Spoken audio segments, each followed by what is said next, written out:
Okay, now I want to take you to the most anticipated camera I've seen in a while. So there's been a lot of fanfare around this camera, and this is my next purchase. I don't currently own this camera, but I really want to because it's so unique and the features are just excellent. So basically, it has almost all the same features as the Insta360 One X. But the unique thing about this camera is that it's modular. So as a 360, if you use it as a 360 camera, which is this over here, this 360 edition, which is what you're going to want, it's virtually the same, even a little better than the Insta360 One X. So this camera just came out in February of 2020, and I haven't been able to get my hands on one yet, but I'm really excited about it. So let's go through some of the key features of this camera. Like I said, it's modular. So this lens can be swapped out for this 360 lens. This is a 4K one-directional lens. It's facing in one direction. There's not another one of these lenses on the opposite side of this image. However, this 360 lens has another 360 lens on the back side of this little module. So you can take this off, you can take the LCD panel off, and then the battery is this red thing down here, and it comes off too. So it's, and why you do that is maybe you want to switch this 4K lens out for this 360 lens if you want to have a nice action camera for your dirt bike experiences. Now, for everything we're going to talk about in this video and in this series, you're only going to want the 360 edition. So really, if you go to the Insta360.com website, all these screen captures are from that website. You have a bunch of options here for the different ways that you can package this camera because it's modular. The Twin Edition gives you a 4K lens plus the 360 lens. The 1-inch edition gives you just the 1-inch sensor. It's a nicer camera than the 4K camera. So there's a chance in real estate you might want this on down the road, but you can order that separately. For everything we're going to talk about in this video, I would just buy this camera, and this $430 is the price point for this 360 camera. So it's a great price point. If it delivers at the same level as the 360 One X, then this is going to be a great little camera for you. So not all pixels are created equal. I got that from this slide right here, but it's really true. I have gotten lost in some of the details around these 360 cameras. 5.7K, super 5.7K, 5.3K video. This one shoots 23 megapixels. This one shoots 18 megapixels. When I look at the results next to each other, they don't always equate to, oh, this is a higher number K or higher number megapixels, therefore this picture's better. It seems to be a lot more about what the company is doing with the software and the different codecs or the encoding mechanisms that are built into the camera or the apps or the software desktop computer. So I say that so you don't get lost. Don't get lost in the specific numbers because they don't always equal better. So let's just what Insta360's done unique in this version of the camera is their AI has rewritten how the camera interprets this information to be more like this information. So it's basically which pixels are you causing to recede, which ones pop, based on what produces the best results. Everything I've heard, the video in this one, and as I look at it on YouTube videos where people are comparing them, the video is outstanding. The flow state stabilization on this camera is supposedly even better than the 360 One X, which is hard for me to believe because in my opinion that was the smoothest ride you could get. When you're walking around a property or you're riding a dirt bike like this guy who's got, that it just stabilizes it so smooth. Now the reality is for real estate, you're not going to need it to be the same level of smooth that this dirt biker or this trail rider or this wakeboarder is going to need.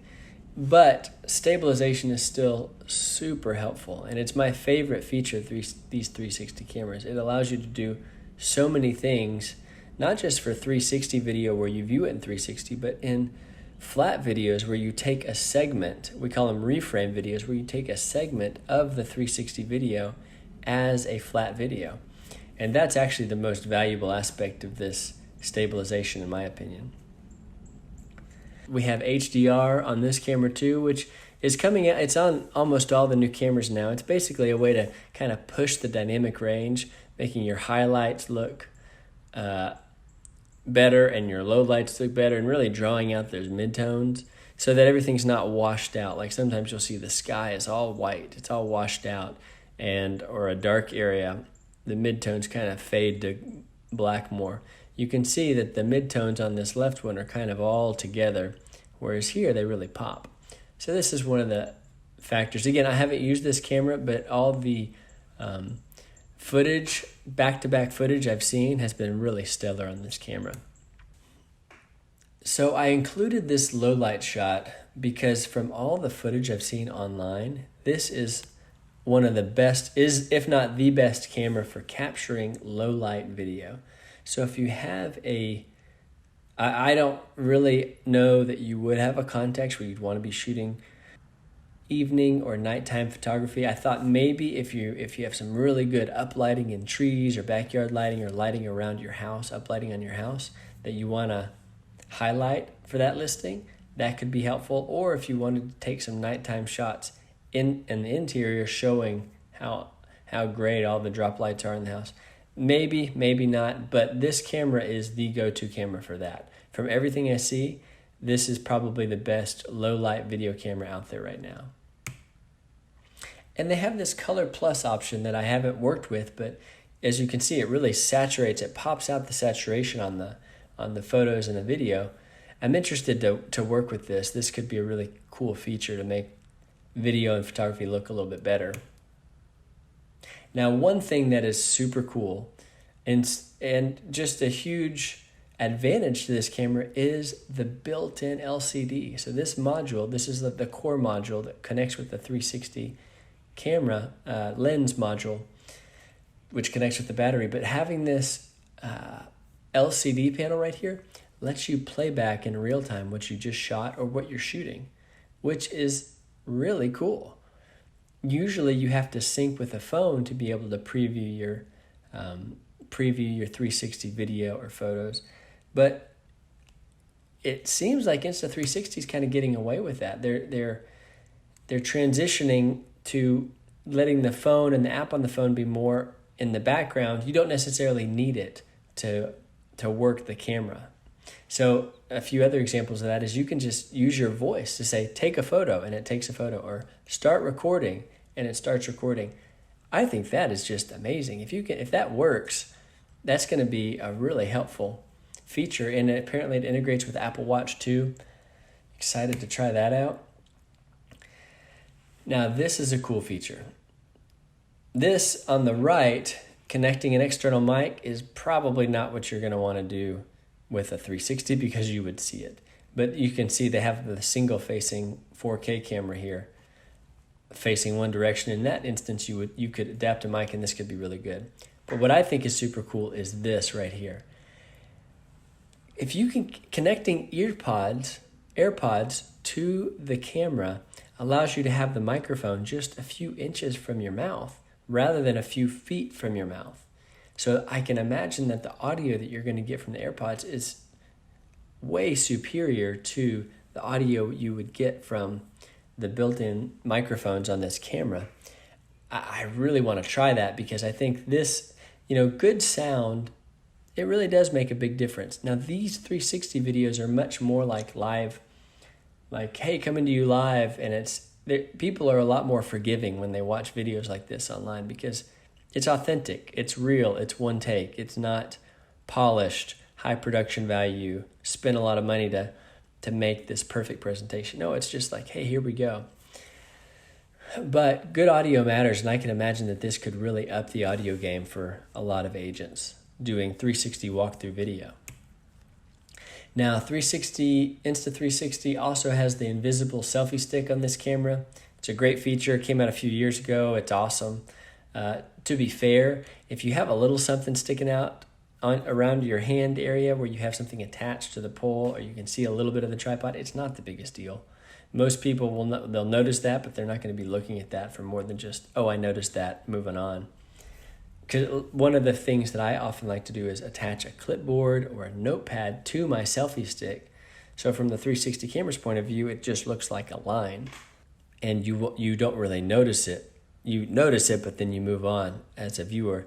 But it helps me to have notes right there, so I can keep reading my notes that help me stay focused on the video take. So this is a cool feature, but it's not essential, and it's not really that big of a deal, but it is cool. Another feature they built into this is it's waterproof out of the box, no case needed. Now, to get the stitching really good, if you're diving with sharks, you'll need a special case, but I don't anticipate shark diving as a part of your business, your real estate business. So I think the more valuable use case on this is it's raining, it gets wet, you spill your coffee on it, it gets wet, no big deal, you can keep on moving. Just wipe it down, clean it off, and you're good to go. Now, we're not going to go into reframe videos much here, but I do want to mention this as a feature because although it's not essential for getting up and running with 360, being able to take a segment of a 360 video and turn it into a flat video is useful in so many contexts, and in so many contexts in real estate. We do a lot of work making listing videos for homes, high quality listing videos that make homes sizzle with animated effects and stuff, and we use segments of 360 video all the time. It's a great way to capture this stuff without having to hire a really high-end video. You can't just hire a normal videographer for good gimbal work, is what it's called, where your camera moves and pans while the camera's physically moving locations. But you can do that a lot easier with a 360 with the software on the back end of a 360 camera. So we're going to have a course coming out real soon that will show you how to make listing video promotions that pop, that are amazing. And we're also, if you go to our website under services, you'll be able to find, we can help you. If you have a 360 camera and you can shoot the 360 footage, we can help you make those kind of listing videos as well. So I wanted to mention that here because it's another service we offer, and we're going to be teaching another course about this in the near future. Now, this is a feature that many of you will not utilize, but I want you to know that it's there because some of you have videographers that you work with, some of you have a tech person at the brokerage. This camera supposedly plays real well with the Adobe software, which is kind of the premier video editing, motion graphics, graphic software out there. So this is a huge asset when they play nice with the Adobe products. Now, I included this slide more just because I want to highlight how unique this camera is. So with having a modular camera like this allows you to configure the camera in a whole host of ways. So you have this extra battery. That was one point I wanted to bring up. You can get a bigger battery, and you can purchase additional batteries if you're worried about running out of time that you can shoot. But additionally, you can turn this into a 3D stereoscopic where things look closer, that are closer and farther. That happens because you have two cameras that are looking in the same direction, separated by a little bit of distance. You can do that kind of a configuration with a modular camera. Additionally, you can do an invisible drone. See this contraption they've made where they have the LCD panel over here, one lens over here, one lens over here, so you don't even see the drone flying above the video, which is just remarkable. That's a really cool use case of modular cameras.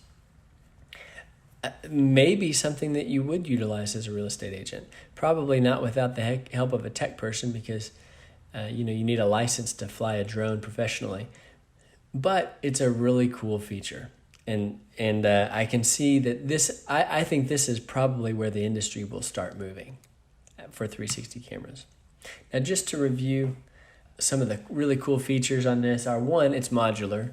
So you're not stuck with only 360. Two, it shoots 5.7K 360 video. That's pretty awesome. And it's super 360 video. So, and I've heard it, as I've seen comparisons, it looks stellar. It looks really great. This flow stabilization is even better than previous generations of flow stabilization, which is awesome. It's waterproof. The invisible selfie stick, being able to reframe a video. Voice control, the Apple Watch rather, being able to sync with your headphones for good audio is a cool feature here. The HDR photos and video will make your videos look so much better, and you may have need of night shooting. And those are the areas where I really see this camera excelling.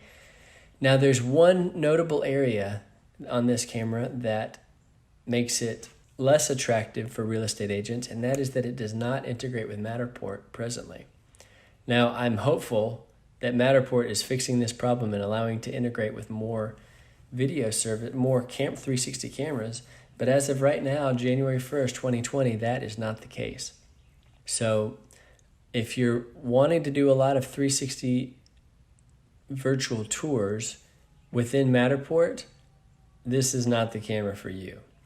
In that case, I would go with the lesser version of this camera, or the 1.5-year-old version of this camera, which is the 1X, which is kind of a version of this camera, but it's a little bit different too. So that's all we got for the 360 One R. I highly recommend this camera, even though I don't have it. Within the next 2 weeks, I will have it, and I can't wait to put up an unboxing and a review of the basic functions of this camera for you guys, because I think this is going to be a really great camera to get.